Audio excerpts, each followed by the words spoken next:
prepared, man. With Edinboro coach Tim Flynn prior to the NCAA tournament, conference championship this year.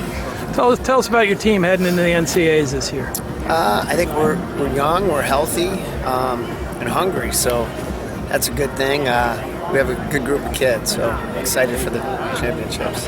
Now, just before you guys were able to wrestle in the duels at the end of the year and go up against Iowa, and had a big win with Lugo beating Sorensen from Iowa, and I had the opportunity to wrestle that team. How did that help these guys to go up against Iowa prior to the conference meet and just see how you were against another excellent program?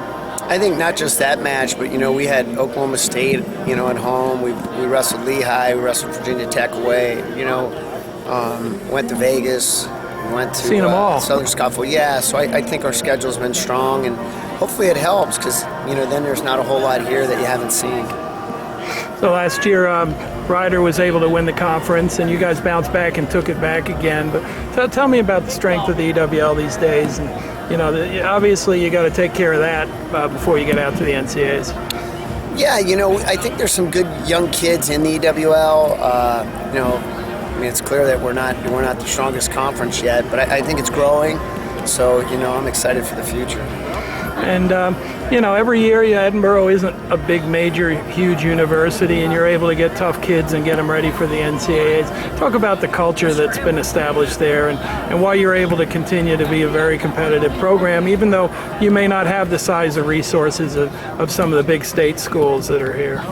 Well, I think resources sometimes are a little bit overrated. You still just need to get good, hard-nosed kids, and there's only 10 spots on the team. Right. So, I just think sometimes we overanalyze it all. Just go out and get some hard-nosed kids and train them hard, and I think they'll be all right.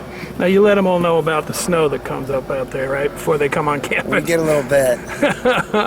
Well, it's Zeke Jones probably the only guy who can sell his weather, I guess, right? Yeah, some kids just, they grew up in it. A lot of kids are from PA, Ohio, New York. They're used to it. So what's a good performance for you guys this week? I mean, do you guys set a performance goal, or is it all based upon doing their best?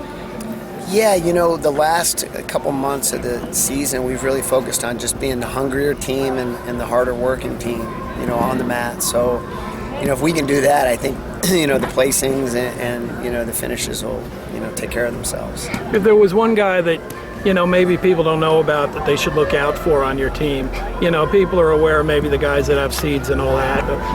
Who should we pay attention to from Edinboro that maybe we don't know? Our 74-pounders had a couple close matches with some ranked kids. He's a pretty talented kid. He hasn't been ranked all year. He might have gotten the rankings at the very end, but Ty Shostal, he's a talented kid. Okay, well, we'll keep an eye out there. I appreciate your time, Tim. I'm sure we'll see you throughout the weekend. Have a great NCAA tournament. Thanks. Appreciate it.